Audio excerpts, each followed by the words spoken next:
Hi everybody. Haven't been on YouTube for a while, been busy working, but I thought I should put some tutorial videos up. I've had a lot of people ask me, how do you get high resolution stock images to draw from? Well, there are two ways to do this. Way number one is to take your own pictures using your own camera.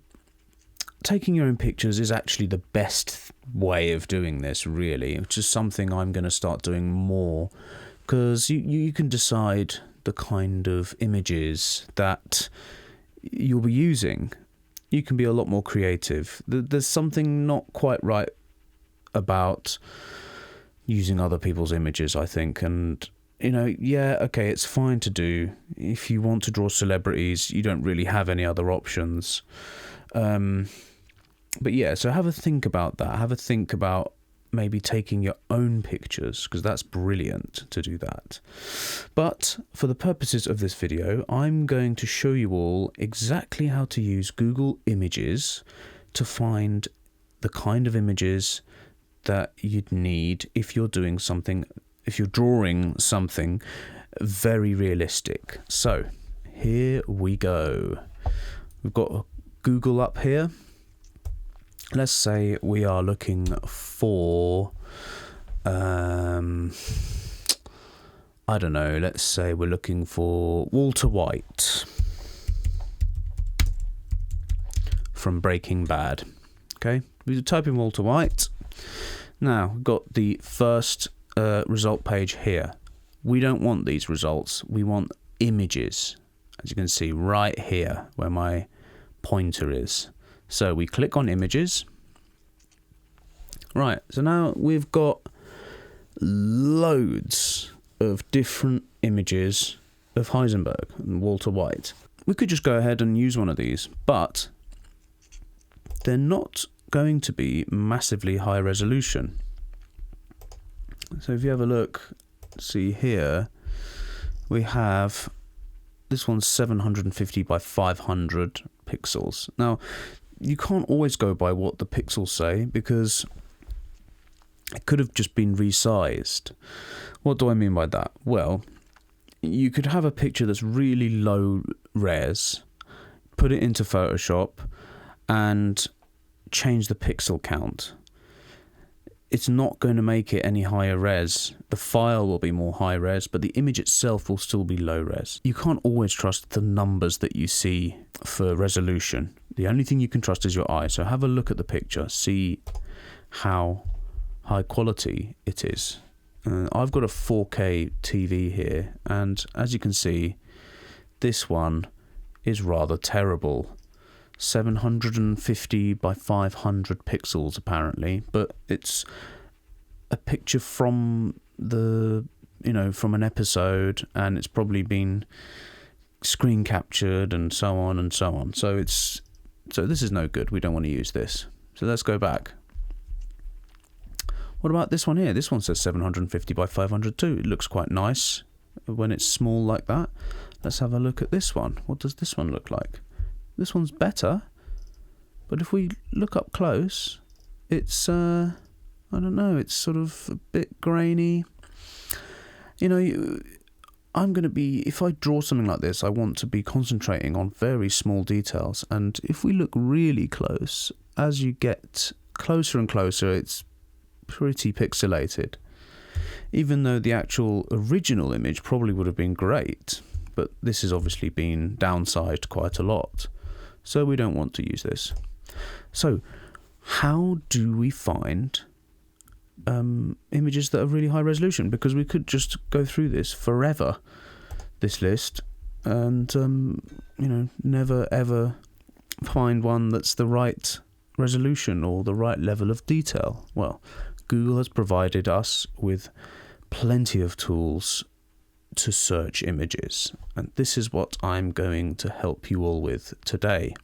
So there's this tools button here. You can click on this tools button, and then suddenly you'll see some more options appear. See that?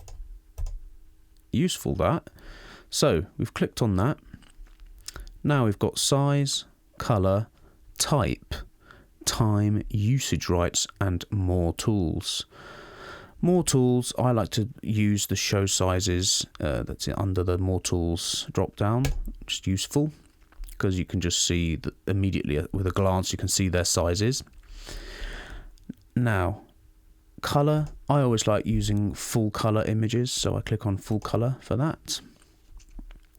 Type, well, I like doing portraits, and if I'm doing a portrait I like to specify a face, really, because you're not going to be messing around finding, silly pictures like this one here, or, this won't be detailed enough in the face, for instance, because it's quite a zoomed out picture. So I like to use the face option as well. Now we go to the all-important size tab. Go down. There's any size, large, medium, icon, exactly. Ignore all of these except for larger than. We go to larger than.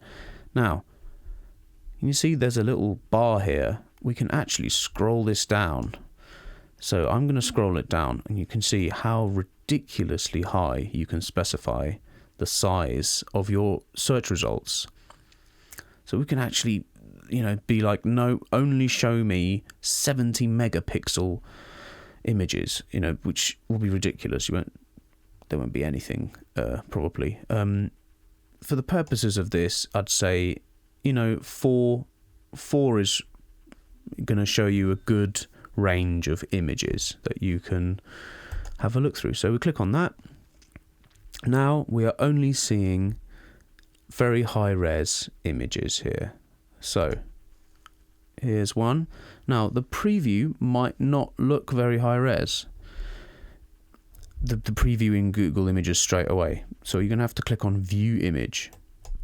If you click on View Image, they'll try and find it. See, look, we can't find it here. So this no longer exists wherever it was. It just sometimes happens. So let's keep on going and having a look. What else have we got? Got this one here. That looks like a rendering, actually. So that's not actually a photograph. Here's the image we were looking at earlier, but a much higher res version, probably the original version. Yeah, here it is. Let's zoom in and have a look. Now look at that. We have found that image that I was showing you guys, but the original very high res version. And there we have it. It's this is a wonderful stock image to draw, but I probably wouldn't choose this one just for personal reasons. I just don't like the look of it as much, and I don't quite enjoy the colours that I see in this one. So there's a lot to choose from. Let's have a look through.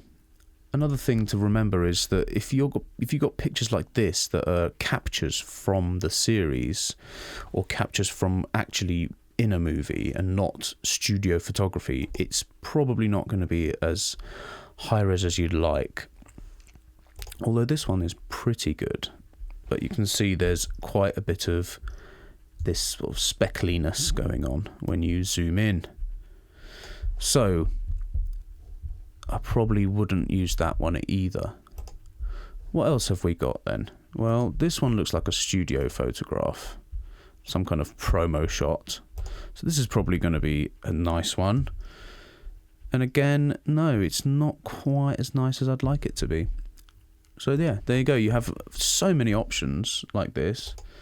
You can keep on looking through endlessly. There's just untold amounts of pictures here to look through. And here's the one that I used. This is the reference that I ended up using because I absolutely love this one. There you have it. It's it's a wonderful reference to use, and you can see it's even higher res than all the other ones that we've seen so far. You can see how detailed that is and what a wonderful image it is to draw from. So yeah, and I cropped it and used that one in the end. So have a go at finding your images this way, and you won't be disappointed. that website's not... Oh, here we go. Yeah, here's one of Jesse Pinkman. And, you know, that one's a pretty good one as well. Look at it. Look how highly detailed it is. So yeah, that's how you do it, guys. That is how you do it. Don't go on a website looking for them. There's no point. Websites just can't compete with the amazing tools that Google have provided us for absolutely free. I would just go on Google and make full use of the advanced search feature for images. You want to actually have the image, don't you? So click on view image, that'll bring it up in a page, and then you can click on save image as and save it to a location on your hard drive. And that'll be that, basically. One thing I will advise is that if you're doing images like this and, you know, they're someone else's image, you run the risk of breaching copyright. Now, it's a bit of a murky area, really, but the photographer that's taken all these different images that you might be drawing, the celebrities that you might be drawing, will probably, you know, not appreciate it if you suddenly start making prints of your drawings. Obviously, unless you've made it sufficiently different enough.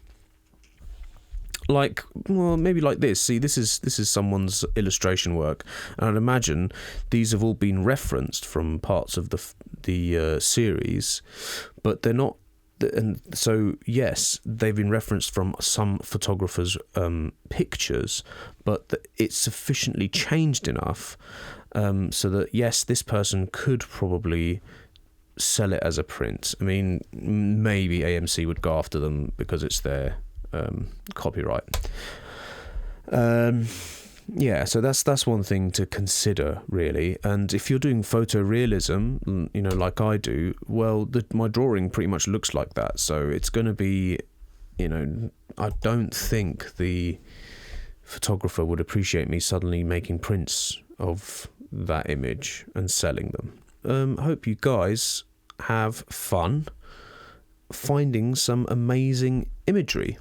Best of luck, because it can be hard, especially if the people you're trying to draw are old and most of their pictures are from before digital photography. In order to put a very high res image of, let's say, Bob Marley online, you know, he died before digital cameras were invented. So all of his images are going to be just normal photographs that, you know, prints on paper. So in order to have something that's this high quality of Bob Marley, for instance, you would probably have to have the original negative and the photographer who used it to make you a wonderful large print and then scan it in using a very high quality scanner or photograph and etc. So that's why any people that are pre the digital age will be very hard to find images of to this quality. Okay, so I hope that's helped you all, and good luck searching for some very nice high quality images. And I will see you guys next time for some more quick tips. Thank you and bye bye.